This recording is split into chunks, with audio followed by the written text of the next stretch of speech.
Thanks, Katie. And I'm not that funny. My 21-year-old told me so. Eli, he's somewhere here in the room, said, Dad, I don't know why you do stand-up comedy.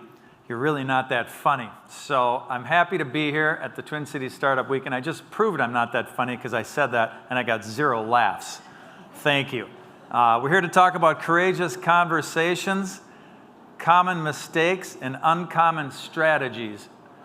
I'm guessing many of you are entrepreneurs, or you're in an organization that's a startup, or you're here networking, looking for new opportunities. I'm not sure of your stories. I'd like to hear some later. But I'm guessing all of you have had to have these kinds of conversations, either with yourself as an entrepreneur, or with somebody else where there's something not going well. I seem to have lost the capacity to give up having these conversations. I cannot not have them. For whatever reason, I am wired to have them. And I've had a lot that have gone bad, and I occasionally get it right. But if I'm up here today with any wisdom or any experience, it's because I have failed a lot. I just don't give up.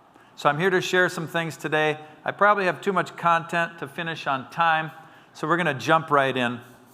They're called a lot of different things: crucial conversations, fierce conversations. I think some of the most courageous conversations are the ones we have with ourselves. And I did definitely 11 years ago, before I left my job selling construction supplies and started my business. I was selling diamond blades for my brother's company for 10 years. And I jumped into a completely different business, doing conflict resolution, mediation, and consulting around people getting along better together. The first 2 years almost killed me. It was a huge leap. Before selling diamond blades, 27 years ago, I was a Catholic priest. I don't know if Katie mentioned that or not. I was actually ordained at the University of Notre Dame, where Katie also went to school. And I didn't last long. I passed preaching, but I flunked celibacy. Come on now, give me a laugh on that one. That's like my best line, guys. Wake up. Good morning. A little more coffee, please. Jeff, let's get some coffee going here. Had to leave that world. Sold diamond blades for a while. Started my business. Things are going much better now, I'm happy to say. And Beatrice invited me, Beatrice Adonandi, who does some of your marketing for this event. So a courageous conversation. I'm going to talk about 5 common mistakes and 5 uncommon strategies. You may know some of the strategies, and I'm guessing there's at least one that you haven't thought much about because it isn't in the literature. My thesis that I wrote on conflict and studying myself in the workplace was based on a concept that you all understand, rank, which is similar to power, and especially how that operates in the realm of courageous conversations. So let's jump in, but before we jump in, I want to invite everybody to breathe.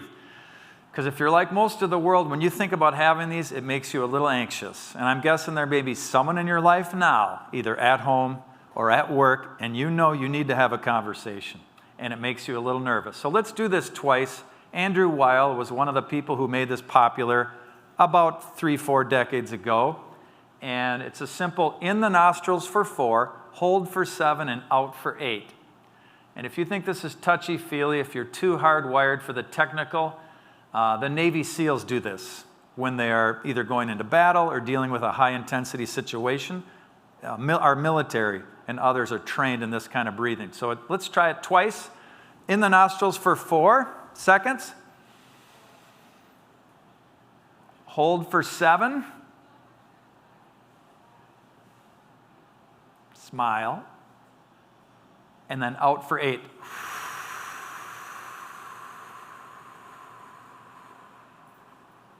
When you go out through pursed lips. And if you're not sitting up straight with your feet on the floor, let's do it one more time. In the nostrils for 4, go. Hold for 7.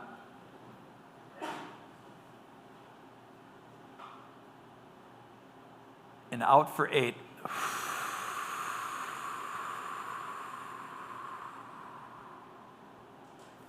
Just do a body check. How are you feeling now? More grounded? I hope so. You're going to need it when you're going to have one of these. What are they? The book Crucial Conversations, one of the textbooks on the topic, says when the stakes are high, emotions are flowing, and the ideas differ. That's a good time to have one. I'd say if there's even one or two of these happening in your world, it's a good idea to consider having one. A very common mistake that I have made more than once that sort of combines all 5 of the mistakes that I'll get to in just a minute is losing your cool, getting too upset. And sometimes those of us from Minnesota and other Midwest places or other places can be a little too nice, a little conflict avoidant. Anybody in here a little conflict avoidant? Raise your hand if sometimes you're a little conflict avoidant. I got a couple people who are, and not everybody is. And maybe you're one of those that's wired like me to be a little more confident than your average Minnesotan, or maybe a lot in certain moments. But I have definitely lost my cool. I did it about 21 years ago. I was part of a startup project of sorts at a church where I worked. It was a jobs program for youth, and I was coordinating the program. I was working with a group of women, all women. Can you imagine what a conflict could be at this point? I'm a guy working with all women, pretty high-powered, educated women, and there I am coordinating this jobs program. I thought of myself as the director, but I was not. And this is partly a rank issue. I had just been a priest a couple years earlier. Now I'm a lay person working as a coordinator at this church, coordinating this jobs program. And there was one meeting, this is true, this actually happened. The frustration had been building for weeks and weeks. I felt they weren't listening to me. They felt I wanted to kill the project, which I didn't want, but I wasn't communicating well. And at one point, I said at the end of a meeting, I don't recommend this, folks. I said, it's not the program I don't like. It's not the youth I don't like. It's you people I don't like. I said that and somehow kept my job. I don't know how. I was lucky. So here are 5 common mistakes. We just don't have them. That's the first and most common thing. We know we should talk to someone. We know it needs to happen. We just can't get the courage. Or if we have it, we don't listen very effectively. Or number 3, we don't speak up, either in the moment it's happening or soon enough.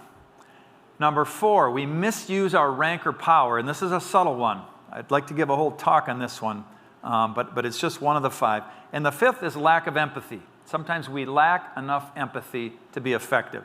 Common mistakes. Uncommon strategies, just to have them. To listen empathetically and to speak up early or speak up in the moment. To effectively use your rank and power, to be aware of the rank and the power that you have, and to combine empathy with accountability. I'm going to quickly lay out all this, and we're going to move kind of fast. I have some videos. I'll show parts of the videos, but I want to take these sort of one at a time. We just don't have them for lots of good reasons. Look at this couple. They look like they're in love, don't they? Whenever I get mad at you, you never seem upset. How do you control your temper? She says, I just go clean the toilet. He says, how does that help? She says, I use your toothbrush. They're not having the conversation, right? They're just not going to have it. They haven't had it maybe for 40 years. So the solution is pretty simple, have them.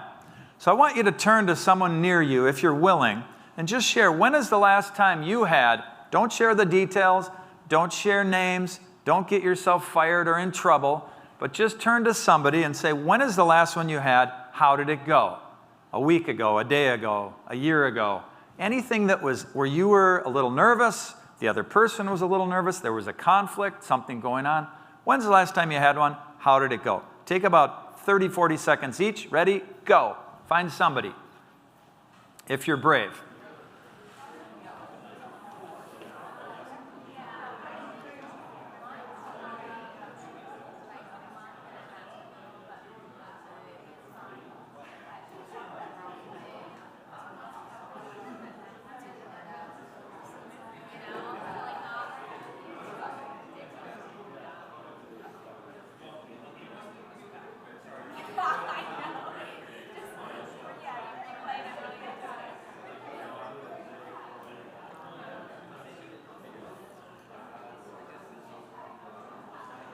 How we doing? Anybody get fired yet? Looks like we're doing pretty good. I know we could probably talk a long time. I'm going to attempt to get you to wrap it up. The attempt is going nowhere. Can we bring her on back, folks? Come on back. I'm sure we could talk a long time. Thank you for being willing. Thanks for engaging. You can continue afterwards. I'd love to hear some of the stories if you have one. I really enjoy hearing people talk about having these conversations. There's a guy who wrote a book called The Hour Workweek, Timothy Ferris. Have you heard of Timothy Ferris? He says, your success in your business world is dependent on how many, and in life, he says, is dependent on how many uncomfortable conversations you are willing to have. So I would ask, how many are you willing to have? So that's the solution, pretty simple. And number 2, the mistake, not listening effectively. So we're going to try another little exercise with your same partner.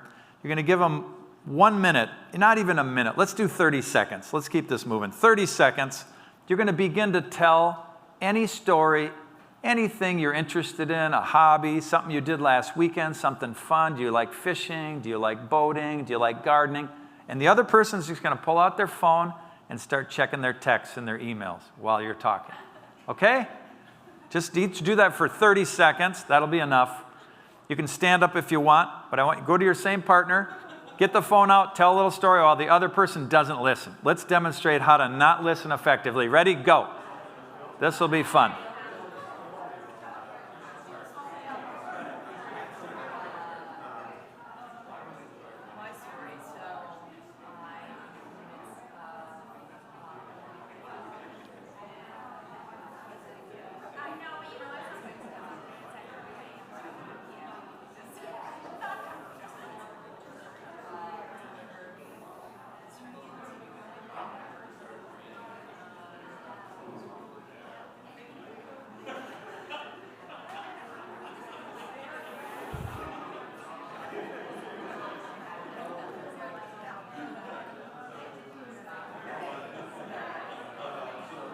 Process your feelings, too. Tell them how you feel when they're not listening.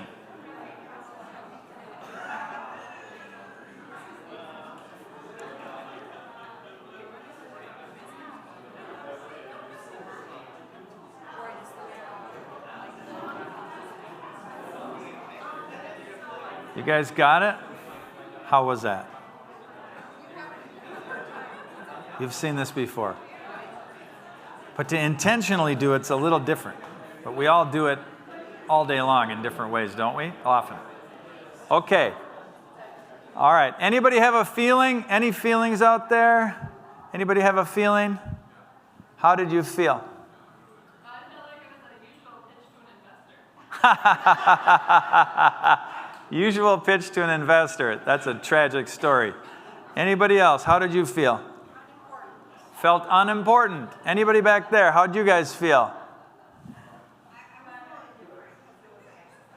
You felt indifferent because it was an exercise, so you really detached. Very skillful. You could probably be a mediator.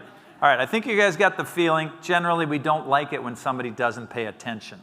I remember the moment at one networking group like 12 years ago, a woman named Abigail Barrett. If you know Abigail, she has an office not far from here, or did years ago. She listened to me with such attention, I could not believe it. She was just locked in, such good listening skills. So, not listening effectively, empathetic listening, or listening with real feeling is one solution. We're going to watch this little video by Brene Brown. I think this is worth the time. This is very interesting. So what is empathy, and why is it very different than sympathy? Empathy fuels connection. Sympathy drives disconnection. Empathy, it's very interesting. Teresa Wiseman is a nursing scholar who studied professions, very diverse professions where empathy is relevant, and came up with 4 qualities of empathy. Perspective taking, the ability to take the perspective of another person or recognize their perspective as their truth. Staying out of judgment, not easy when you enjoy it as much as most of us do. Recognizing emotion in other people and then communicating that. Empathy is feeling with people. And to me, I always think of empathy as this kind of sacred space when someone's kind of in a deep hole and they shout out from the bottom and they say, I'm stuck, it's dark, I'm overwhelmed. And then we look and we say, hey, you can climb down. I know what it's like down here. And you're not alone. Sympathy is, ooh, it's bad, no. You want a sandwich? Empathy is a choice, and it's a vulnerable choice, because in order to connect with you, I have to connect with something in myself that knows that feeling. Rarely, if ever, does an empathic response begin with at least. Yeah. And we do it all the time. Because you know what? Someone just shared something with us that's incredibly painful, and we're trying to silver lining it. I don't think that's a verb, but I'm using it as one. We're trying to put the silver lining around it. So, I had a miscarriage. Oh, at least you know you can get pregnant. I think my marriage is falling apart. At least you have a marriage. The eye roll. John's getting kicked out of school. At least Sarah is an A student. But one of the things we do sometimes in the face of very difficult conversations is we try to make things better. If I share something with you that's very difficult, I'd rather you say, I don't even know what to say right now, I'm just so glad you told me. Because the truth is, rarely can a response make something better. What makes something better is connection. Powerful little video. What makes something better is connection. Now, I'm aware this may not be the kind of conversation you need to have or you're going to have, but if the trust level is high, if the respect is high, and if somebody is suffering some personal pain, empathetic listening is a great way to give you power and connection in that conversation. And you're going to need it because you're going to run into challenges. She talked about 4 parts. Perspective taking, where the bear took the gray cloud right into his gut, sort of listened to the perspective of that fox who was in that black hole. No judgment, which she said is really hard. We love judgment. Recognizing the emotion and communicating that we recognize that emotion. Feeling with them, not for them. I realize she's kind of tough on sympathy. I don't think sympathy is really that bad, but she's really making the distinction. Empathy is really getting into the whole or the difficult part of someone's life. And that's really hard to do if you are triggered, if you're charged up, if you're anxious. Really, really hard to do. Mistake number 3, not speaking up in the moment. I work a lot with construction workers. I work in tough guy cultures. That's the bulk of my leadership work and speaking work and consulting. This is a true story from that world. If you know people that dig trenches and they work on the sewer lines underground, those are the men, mostly men that I work with. And there's a true story that happened maybe 15 years ago. There was a 30-foot deep trench in a busy intersection in a big city. A lot of complexities and challenges, a tight budget, a lot of urgency around finishing on time. And the general superintendent, the boss, changed the safety plan at the last minute and decided to go down. You know what these trench boxes are that they put to keep the soil from collapsing? Have you ever seen those aluminum boxes that line the wall so it doesn't collapse? They had several down in the 30-foot down. He thought it would be more cost-effective and quicker to go down and rig them up by hand. Everybody knew that was dangerous. Everybody knew it wasn't in the plan. He had about 15 people on site. He changed the plan at the last minute. You can already guess where this is going, right? Another gentleman went with him, was down below him when the whole thing collapsed, instantly killing the man. Brutal story, tragic story. I know the safety director at the company. He went to all 15 people and he said, "Did you know that was dangerous?" "Yes, I did." "Did you speak up?" "No, I didn't." "Did you know that was dangerous?" "Yes, I did." "Did you speak up?" "No, I didn't." It's very common, right? In construction, military, maybe your place of business, you don't speak up to the person with higher rank. You don't give feedback. I hope that's not true in your world, but it's often true. And they were afraid to speak up in the moment for lots of reasons. Partly because we have hyper alert brains. If your boss texted you right now and said, "Call me right away," do you think you'd be getting a trip to Disneyland? Not that you want a trip to Disneyland, but maybe you have some kids and you would want to get a great bonus. You get a $10,000 bonus. No, your brain goes right to the worst. Why? Because we're hardwired for survival. We're hyper alert for any threat to our survival. Some students of the brain say that we scan the environment up to 20 times a second for threats. If you don't believe that, and you've been married more than 10 years, as I have, you can pick up those signals in about a half a second of your partner or spouse, can you not? And you know what's going on, and you know if that's a threat or not. It may not be a threat. It might not be a tiger or a saber-toothed tiger. It might just be a text. It might just be a conversation, but our brains are wired to protect us, which is a good thing if we're out in the wild, a less useful thing in a business or a startup like you might be part of. Solution number 3 is simply to speak up early. And if you've heard of the pinch crunch theory, it's like you have a little pebble in your shoe and you're walking and you can feel this little pebble and it's a little pinch, just like that stage making noise is a little pinch right now. A little pinch, but it's no big deal. It doesn't really bother me. It's a little pinch. The person comes late to the first meeting. It's a little pinch. Person doesn't do what they said they'd do. It's a little pinch. And you get so many pinches, and eventually you get the crunch, right? Eventually that little pebble in your shoe causes a blister. The blister breaks, gets infected. Now you need antibiotics. Maybe you need to go to the hospital and get an intravenous fluids. Bigger deal. Why don't we catch it when it's the pinch?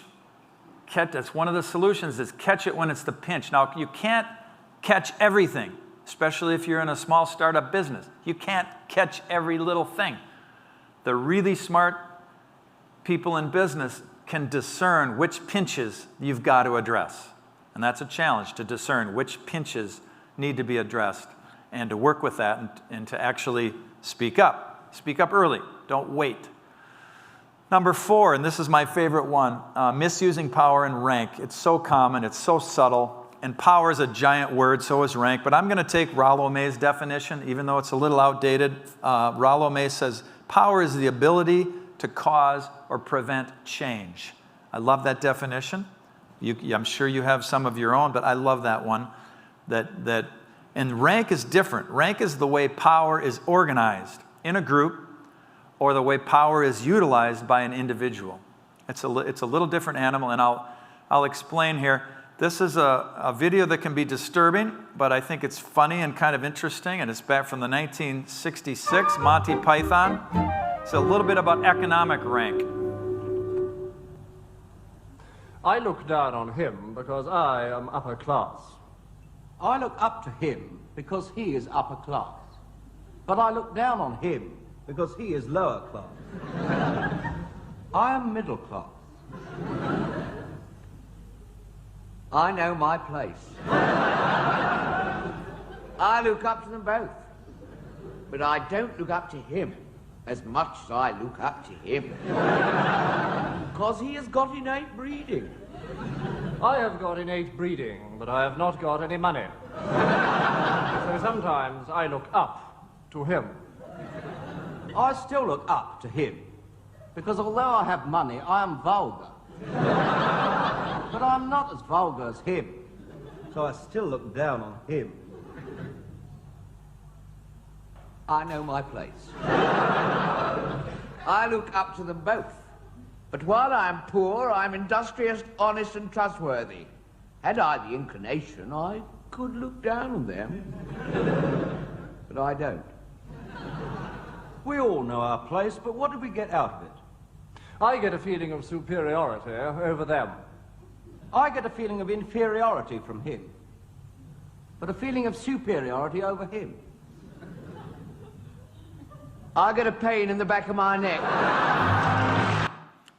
Just a disturbing little thing. We assign different people in different classes different kinds of rank. I hope this is over and ended, but I don't think it has. We still do this. It's subtle, it's painful, it's brutal, it doesn't help business, but it happens. And I'll tell you a story when it happened to me, because that's a picture, that's kind of what the mechanic looked like. When I worked for my brother's company, we had a mechanic who happened to be a Packer fan.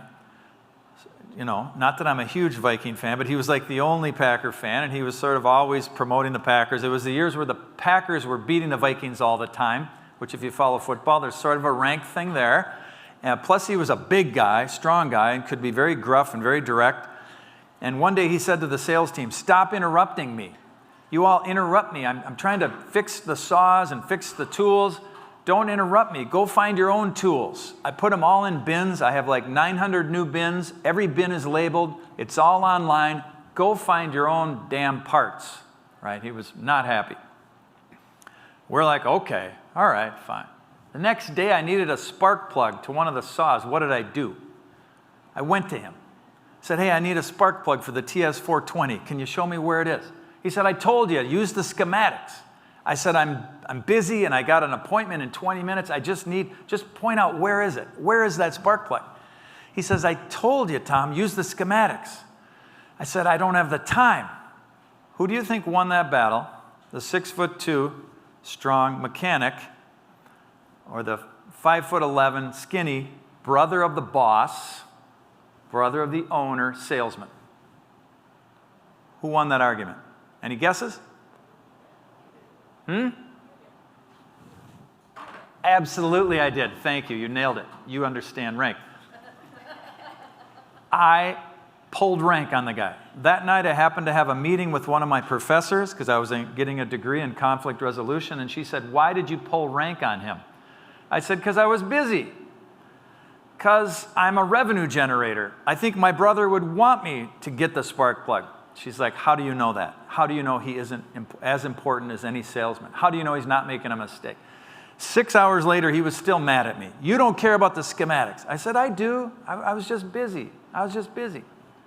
I just pulled rank because I could." And she read me the riot act as if I had run over a person in a wheelchair while being drunk.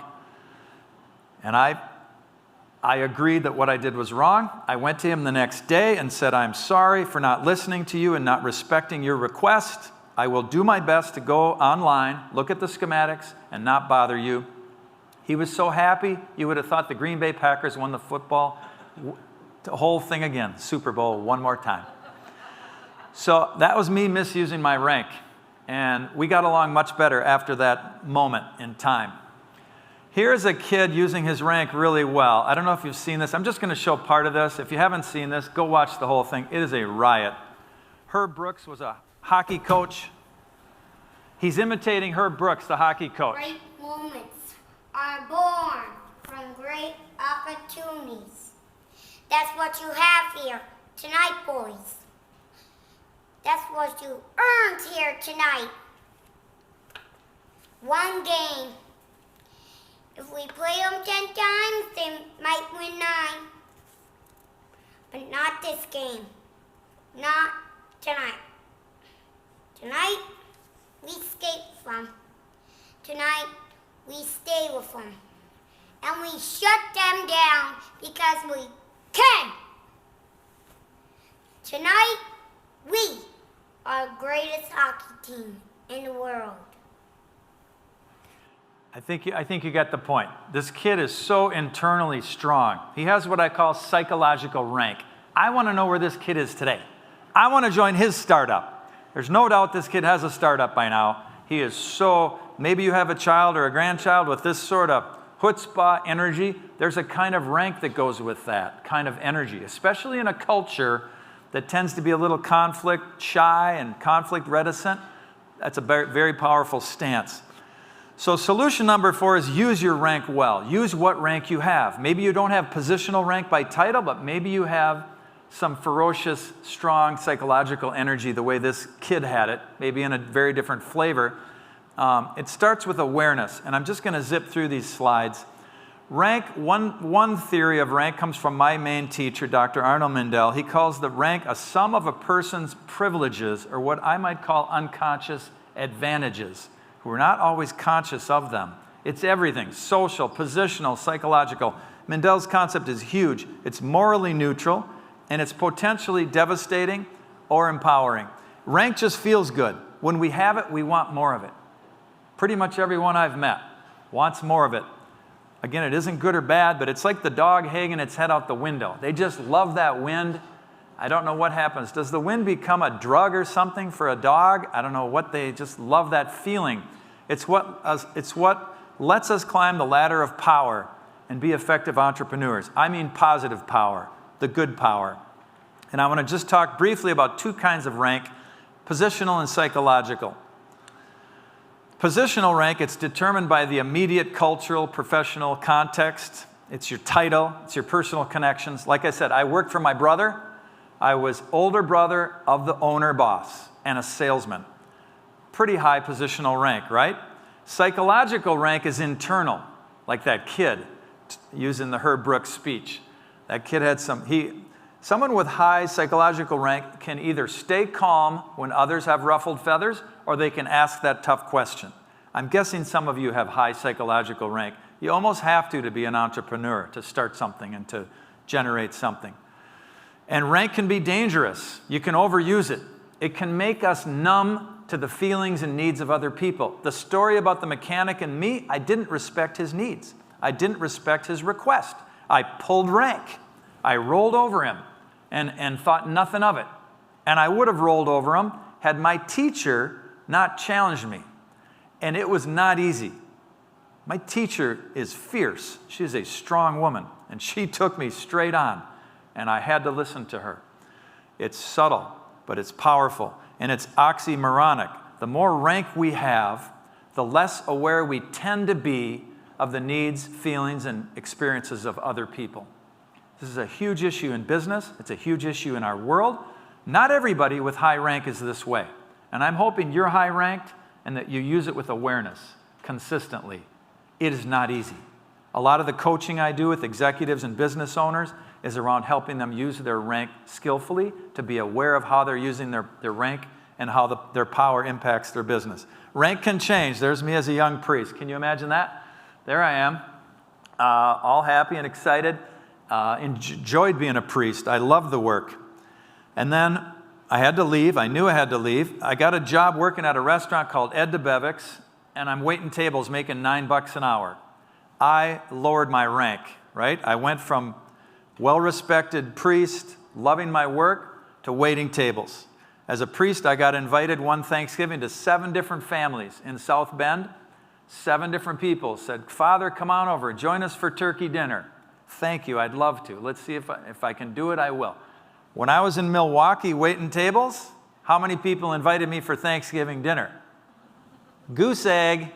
All right, my rank changed. Rank can change, and it can change in a moment. Rank is a subtle animal. It can shift and change. What are some signs of high rank? Interrupting the other. Now, these are not absolute, but they're suggestions and they're signs. Taking up lots of airtime, feeling important, ignoring requests. Do you ever text or email your boss saying, "I really need this for the project," and they don't get back to you? But if they email or text you, can you blow them off for 2-3 days like some of them have blown you off? You can't. That's a rank issue right there. Interrupting the other, taking up airtime, ignoring requests, saying no. Please don't interrupt me while I'm ignoring you. Love that little one. And low rank, feeling uncomfortable or afraid, getting interrupted, feeling ignored. You can't say no. You feel like you can't say no. You're avoiding conflict. That can all be related to rank. Who do you think has the high rank here, the woman or the man? We don't know the story. We don't know what's going on. Who has higher psychological rank? Who seems like they're in more control? Who would you say? The woman. Almost everybody does. Hands on her hips, which is kind of a power thing. She's kind of making herself bigger. He's about ready to claw his own face. He's lost his control. He has lost this argument. How about this one? Who seems to have the power in this moment? Or who's got the rank? Huh? I think it's the woman, right? He's in trouble. She's saying, "You did that again." He's saying, "What? I didn't do it. I didn't do it." They probably know each other. If she's saying something to him, there's probably some truth in it. It's probably not perfectly true. I'm just making this up. But I think he's in denial. He's claiming he's innocent. I'm saying he's not innocent. What do I know? I'm just making it up. Plus, she has her leg right there. She could kick him in the groin if she had to. He's in trouble. He's losing that battle. How do you use your rank effectively? How do you use it with awareness and powerfully? I have one little story to tell about a CEO here in Minnesota. He had a leak in his building. medical device manufacturing, Fortune 100 company, and he had a leak in one of his buildings on his boardroom table. He had a board meeting that day. He called up my friend Ted and he said, Ted, we got a leak in the boardroom. I got a board meeting today. Can you find out what's going on and get that thing fixed? It's dripping on my oak table. Ted was like, yes, sir, right away, sir. And he ran off and he found out there were 4 leaks in the building. It was a huge complex of buildings. 1 in the shipping room, 2 in the clean rooms, and 1 in the boardroom. He called back and he said, Mr. CEO, sir, yes, you have a leak in your boardroom. I'm so sorry. But you have 3 others, 1 in your shipping room and 2 in your clean rooms. What would you like me to do?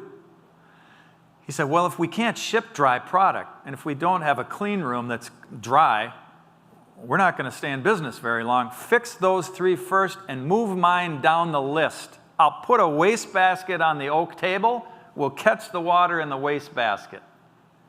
That's good use of rank from my point of view.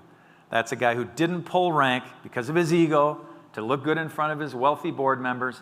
He put the basket on there and he let the other leaks get fixed first. That is a good use of rank. That's a guy who's secure in himself. The last mistake, lack of empathy. Pretty common. And here's an example of empathy used very skillfully. I'm going to show you just part of this. It's from the movie How to Train Your Dragon.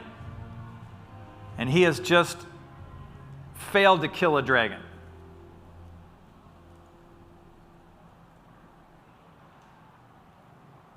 It's a mess. You must feel horrible. You've lost everything. Your father, your tribe, your best friend. Thank you for summing that up. Why couldn't I have killed that dragon when I found him in the woods? Would have been better for everyone. Yep, the rest of us would have done it. So why didn't you? Why didn't you? I don't know. I couldn't. That's not an answer. Why is this so important to you all of a sudden? Because I want to remember what you say right now. Oh, beloved, I was a coward. I was weak. I wouldn't kill a dragon. You said wouldn't that time. Whatever. I wouldn't. 300 years and I'm the first Viking who wouldn't kill a dragon. First right one, though. So... I wouldn't kill him because he looked as frightened as I was. I looked at him and I saw myself. I bet he's really frightened now. What are you going to do about it? Probably something stupid. Good, but you've already done that. Then something crazy. That's more like it. Love this conversation. Less than 2 minutes. Don't tell me you don't have the time for a powerful conversation. It's not true. This young lady holds this young Viking accountable. She empathizes with him shoulder to shoulder. It's terrible. You've lost your father. You've lost everything. You've lost your tribe. She feels with him. She goes down into the pit like that bear and connects with him deeply, and he feels it. They know each other, and she cares for him and connects to him. And then says, you didn't. We would have. Why didn't you? I don't know. Why didn't you? She repeats that twice. She gets in his face. Amazing. And says, why didn't you? I want to know what you say. I want to hold you accountable to your word. That's basically what she says to him. And then he confesses the truth. I was a coward. I chickened out. I saw him. He looked scared. I'm scared. It was fear. I got afraid. And then she asks one of the best coaching questions and one of the best questions any of us can ask in the right moment. She says, so? That's it. 2 letters. So? And what are you going to do? What are you going to do now? What are you going to do now? Probably something stupid. Good. You've done that. What else are you going to do? Something crazy. In this context, crazy was good. And she says, that's more like it. Powerful combination of empathy and accountability. How many people do you know who are too strong with the empathy and there's no accountability. Or they're really strong with accountability. Give me the numbers. Got to get it done. And they don't have the heart. They don't have the empathy. One of the best things you and I can do is combine some empathy with some accountability in the same conversation. Very powerful example from my point of view. So, we have 2 minutes. Just want to summarize a little bit. We're all needing to have courageous conversations. If we're in business, if we're in life, trouble happens. It just happens. Zorba the Greek said it in that great movie. Life is trouble. It's going to happen. Trouble's going to be in your business. You're going to have differences with your partners, with your friends, with whoever you're working with, whatever you're building. You're going to have differences.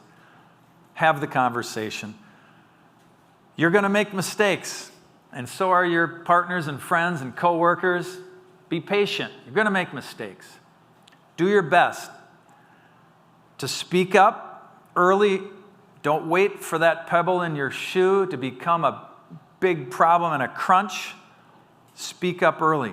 Listen effectively. Listen in a way that you catch not only the content, but the feelings that they have. Like that bear down in the hole with that little fox. Connect with them. And use your rank well, and that's a challenge. That's a whole nother animal. I did write a book about this stuff. I think I have a couple of them in my backpack. It's called Personal Accountability and Power, How Contractors Can Build a Stronger Safety Culture. It's mostly about communication. It's not mostly about construction. So I just want to thank everybody for being here. We don't really have time for dialogue discussion, but I will be around. I appreciate all the sound crew, Kate back there, Katie, and Jeff, and everybody on the team here at Beta and Startup Week. Thank you for having me. It's been great. Thank you.